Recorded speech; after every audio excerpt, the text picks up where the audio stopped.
алдына чыгып алып анан мынтип айтыптыр да, Сталин ыстак деп жатырбыз, Сталиндек акынбыз, Сталинге жакынбыз, ырасында биз дагы Сталинге катынбыз депчи. Ачыгын айтып келсе, бул баягы элдин кыжырдануусун келтирбейт эле деген.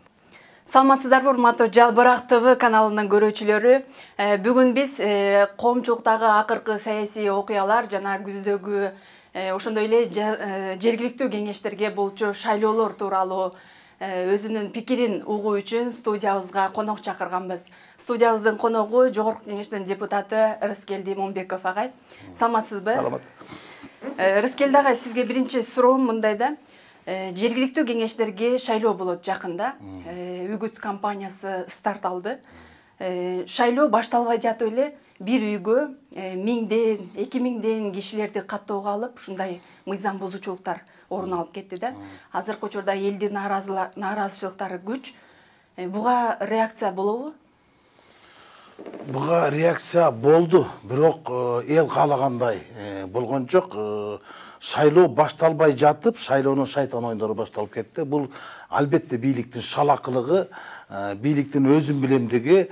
Анан шайлоо баштала элек деле ошол эң негизги шайлоо бул Ош шаардык кеңеште болот турган шайлоо. Анан Чүй областындагы экинчи чоң шаар болгон Токмоктогу шайлоо өтө маанилүү болуп жатат. Ушул жерден партиялар ошо Жогорку Кеңештин алдында репетиция кылып, же болбосо өздөрүнүн биринчи раундтан күч сынашабыз деген нерсе. Ириде бийлик мына ушул шайлоолор аркылуу өздөрүнүн үлгү катары, көзгө карактар көрсөтүш керек эле. Бийлик тескерисинче үлгү боло алган жок, тескерисинче элге күзгү боло алган жок. Бардык мыйзам бузууларга жол берип койду. Мындан эл чочуп калды. Эгер жергиликтүү кеңештерге шайлоолор ушундай ыкма менен баштала турган болсо, анда Жогорку Кеңешке кандай болот деп. Бул бир топ эл аралык уюмдар дагы чочутуп койду. Мындай бийликтин алешемдиги бир үйгө 1000ден ашык кишини каттап аткан кишини жоопкерчиликке тартып, анан ошол каттаган кишилердин баарын жокко чыгарса, бул бийликтин реакциясы болмок. Ошолорду жоопкерчилигин карап, ошол катталган адамдардын баардыгын кайта чыгарып салса, анда бийлик чындан эле таза шайлоого камкордук көрүп баштады деген болот. Бирок андай кыла алган жок. Ооба. Туура айтасыз, жана айтпадыңызбы? Күздөгү шайлоо, азыркы шайлоо ушундай өтсө, күздөгү шайлоо. Күздө ушун парламентке шайлоо болот да. Элдин маанайы кандай, дагы деле олигархтар келеби, же болбосо бийликтин батасын алган партиялар келеби? Саясатта кандай болуп атат? Менимче жергиликтүү кеңештерге шайлоолорго бүгүн старт берилди. Бүгүн үгүт иштерине старт берилди. Үгүт иштери кандай жүрөт? Бирок эл чочуп калды. Чочуп калды. Азыр жергиликтүү кеңештерге шайлоонун жыйынтыгы кандай болот? Жогорку Кеңешке болгон элдин көз карашы ошондого жараша болот да. Анткени бийлик бул жерден дагы деле акча менен, каражат ресурс иштеп, административдик ресурс иштей турган болсо, анда чоң шайлоолор, Жогорку Кеңеш шайлоолор деле ошол шайлоолордун уландысы болуп, аягы чоң тополоңдорго алып келерин эл көрүп билип калат. Андыктан бийлик эң ириде биринчи баскычта өзүн көргөзүш керек болчу. Бирок мен ойлоп турам, азыр ушунчалык алабармандык менен баратат, эчтекени карабай жатат. Ошо жергиликтүү кеңештерге болгон шайлоолордо бийликтин жогорку адамдары ошол бир партиянын штабына барып жатканы, бул биз өзүбүздөй каалагандай шайлоону жасайбыз деген эле маанини калтырып атат. Анан бул Жогорку Кеңешке боло турган шайлоолордунго болгон мындайча айтканда баамдоолордун баардыгы азыркы шайлоолордун этегине келип такалат. Негизи 30 жылдан бери эле ушул бийликчил партиялар сөзсүз келет да. Анан бийликтин партиялары азыр айтып атышпайбы, биз бийликтики эмеспиз депчи. Ошентип айтпай эле, жашырбай эле шайлоого барышса болбойбу? Өткөндө Өмүрбек Чиркешевич ошол шайлоолор алда шайлоолор жөнүндө бир нерсени айтты да, бийликтин партиялары, бийликтин партиясыбыз, президенттин партиясы болушу кажет. Президенттин программасын колдогон, ошонун өзүнүн партиясы болуш керек. Алар биз президенттин же болбосо бийликтин партиясы деп атын атап, алагышты атын атаган жакшы дегенде эле атын атап ачык шайлоого чыкса, бул эртеңки шайлоолорго болгон кепилдикке чоң себеп болот деп айтты да. Бирок бүгүнкү күндө биз билебиз да, кайсы партия бийликтин партиясы экенин, алар канчалык атын жашырбасын, канчалык жолборс тересин жамынбасын, баары бир билим кылат. Анан алар азыртан эле ачыктап койсо болмок. Алардын штабында бийликтин өкүлдөрүнүн баардыгы кезек күтүп турса деле биз бийликтик эмеспиз деп атпайбы. Анан бир нерсе эске түшөт да, илгери Осмонкул, Калык, Алымкул коргоо ырчы болуп туруп филармонияда иштешип калат. Анан кошоматчылык жакпаган, жакса дагы жан дүйнөсүнө батпаган коргоо мен бул жерде иштей албайт экен деп таарынып айрына кетип калат. Анан кайсы бир күндөрдүн биринде Алымкул, Калык, Осмонкул ошол тарапка концерт берип барып калыптыр. Анан барып калса коргоо алдына чыгып алып анан мынтип айтыптыр да: Сталин ыстаке деп жатырбыз, Сталиндек акынбыз, Сталинге жакынбыз, ырасында биз дагы Сталинге катынбыз депчи. Деп ал өзүнүн чын айткан эмес, ыр айткан, сын айткан эмес, чын айткан деп ошол жанагы 3 белгилүү төкмө акындын бет пардасын сыйрытылган. Дегеним, ушул өңүттө эле алар канчалык биз жакынбыз, биз билбейбиз, биз бирдейбиз деген күндө деле бийликтин партиясы ким экени баары бир билим калат. Ошон үчүн алар ачыгын айтып келсе, бул баягы элдин кыжырдануусун келтирбейт эле деген себепте. Эми ушул күздөгү шайлоо тууралуу эле да. Күздө шайлоо болот, бир нече партиялар аттанып атышат. КСДПнын тагдыры кандай болот? Шайлоого барабы? Тизмени ким жетектеп барат? Азыр коомчулукта айтылып атат, мына кеп сөздөр кетип атат да. КСДПнын башына сизди лидер кылышат экен деп, Султанбеков деген жаш жигит бар, ошону лидер кылышат экен деп варианттар айтылып атат да. Туйгунал Абдрайымовду айтып атышат. Айрымдар болсо Атамбаевдин ошол уулу Сейит Атамбаевди лидер кылышат экен деп. Эми бул сөздөрдүн деле канчалык бир деңгээлде чындыгы бар. Азыр сүйлөшүүлөр болуп атат, бирок бир нерсени ачыктай алам, бул социал-демократтар саясий партиясы, бул Кыргызстан социал-демократтар партиясынын мураскер партиясы. Ошонун ичиндеги партия, же болбосо бул партияны түптөлгөнү, бул партиянын баягы запасный аэродром деп коет, же болбосо бул резервде турган партия экени бул белгилүү болчу. Азыр эми Кыргызстан социал-демократтар партиясы шайлоого барар барбас арсар болуп турат. Анткени иши сотто билесиздер 2-ге бөлүнүп калган.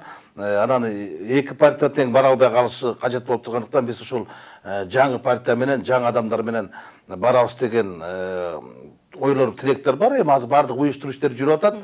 Ал эми жакын арада биздин ушул партиянын Кыргызстан социал-демократтар саясий партиясында негизги өзөгүн түзгөндөр, ошол партияга тарыхынан бери келаткандар, ардагерлери, анан кийин бул партиянын патриоттору, ушулардын баардыгы ушул партияга жапырт көчүп, анан жаңы шайлоого ошол урам менен барабыз деген тилек болуп жатат. Эми уюштуруу иштер жакында болот. Анан партияны ким жетектейт, тизмени ким түзөт, башында ким болот, булардын баардыгы ошол жетекчиликтин шайлануусуна нерсе болот. Эми ким партиянын башына келери белгисиз. Албетте эми буну саясий кеңеш бар, Кыргызстан социал-демократтар партиясы саясий кеңеш бар. Ошол саясий кеңеш биргелешип чечебиз. Ким аны жетектеш керек, ким штабты башкарыш керек, ким тизмени башкарыш керек, ким үгүт иштерин башкарыш керек, ким дагы региондорду алып барыш керек. Эми аларды бар жакын арада ачыкка чыгат. Түшүнүктүү. Коомчулуктагы дагы негизги актуалдуу темалардын бири ушул коронавирус болуп атат да. Ушуга байланыштуу, коронавируска байланыштуу өкмөт эл көп чогулчу иш-чаралардын баарын чектөө киргизди. Кечээ спикер Дастан Жумабеков жогорку кеңешке сырттан кирүүчү адамдарга да чектөө киргизди. Айрым депутаттар кечээкүнкү жыйында айтып чыгышты, мектептерди 1 айга жаба турбайлыбы деген сыяктуучу. Ушул чаралардын баары коронавирустун алдын алабы? Туура, коронавирустун алдын алсаң арзан болот, артын алсаң арман болот. Бул өтө мындай коркунучтуу оору экенин дүйнө жүзү бүтүндөй дүңүнөн күрөшүп атат. Анан биз ал нерседен сыртта калганыбыздар эмес, бирок биз деле албай алдына жараша дегенде өкмөт өзүнүн алдына жараша күрөштөрдү жүргүзүп атат. Ушул бирок ала бармандык, аша чапкандык нерселер деле байкалып атат да. Кээде чек араларды кечирээк жаап атабыз, кээде башка мамлекеттерден үлгү алып атабыз. Андай болбош керек. Бул деген биз Кытай мамлекетине жакынбыз, кошунабыз. Оору ошол жактан чыкты. Анан бизде бул штабты жетектеген адам эч нерсени карабай туруп эле биринчи мамлекеттин коопсуздугун, кызыкчылыгын карап туруп, маданий, саясий, диний иш-чаралардын бардыгына бөгөт коюш кажет болчу. Бирок мен карап турам, андай иштер болбой, булар баягы жоопкерчиликти ала албай атат да. Бирде туруп, буну жабабыз десе жок, биз аны жапканга негиз жок деп. Анан эми жогорку кеңештин кечеги токтому чынын айтканда мага жаккан жок. Анан ошо жогорку кеңешке келген адамдарга чектөө салган, баягы чектөө кылган өзү бул туура эмес болуп калат да. Бир топ адамдар мен социалдык барактар аркылуу жазып чыгышты эми жок дегенде сиз ачык оюңузду айтып койбойсузбу? Эми силер эмне коркуп атасыңар?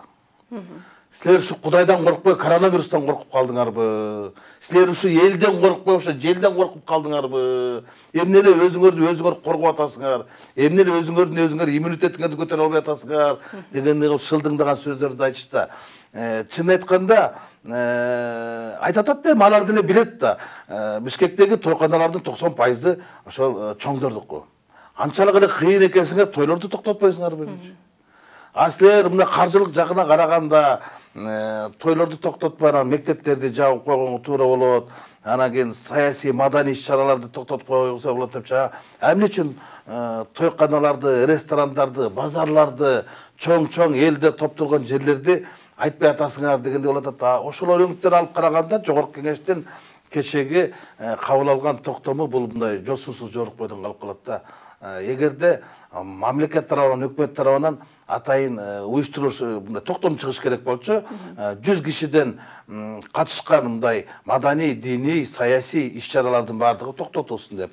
Аны жергиликтүү бийлик өкүлдөрү менен ички иштер министрлиги көзөмөлдөсүн деп. Андай болгон жок да, булар ооз-эки айтышып атпайбы? Ушундай кылып бир өкмөт токтом чыгарып койсо, ошол өкмөттүн токтомунун негизинде штаб да бул эми бул ага бардык нерсе баш керек. Анан ошол жогорку кеңеш дагы өзүнүн немесин кылат. Анан кандай болуп калат? Маселен, калкты тейлүү борборлор бар. Сон деп коет. Азыр ушунчалык ал жерде эл батпайт. Жана паспорт алып Казакстан ID карт атмен кылып койбоду. Ошондой эл деген сыртка чейин чыгып турат. Арде 200 миң эмес, арде 1000ге жакын киши турат. Аларды кантип токтотосуңар? Арде ызы чуу чыгып кетет да. Айылдар көп көрлөрдө ойношуп атат. Чоң тойлор болуп атат. Массалык адамдар бар чогулган жерлер болуп атат. Аларды кантип токтотосуң? Анан кийин жаназага кантип турба деп айтасың, жамандык болуп калса. Куран окуткан жерге сен кантип Куран окутпа деп атасың деп. Мындай айтканда, мындай бул штабта диний уюмдун өкүлдөрү дагы, спорттук мекеменин өкүлдөрү да болуш керек. Анан жакын арада Кыргызстанда эмнелер өткөрүлөт? Кайсы жерде коопсуздук бар? Ошолордун баарын аныктап чыгып туруп, ошонун баарына токтотуш керек болчу. Анан бизде жок, биринчи өзүбүздү коргоно алайык. Жогорку кеңешке киргенде чектелсин.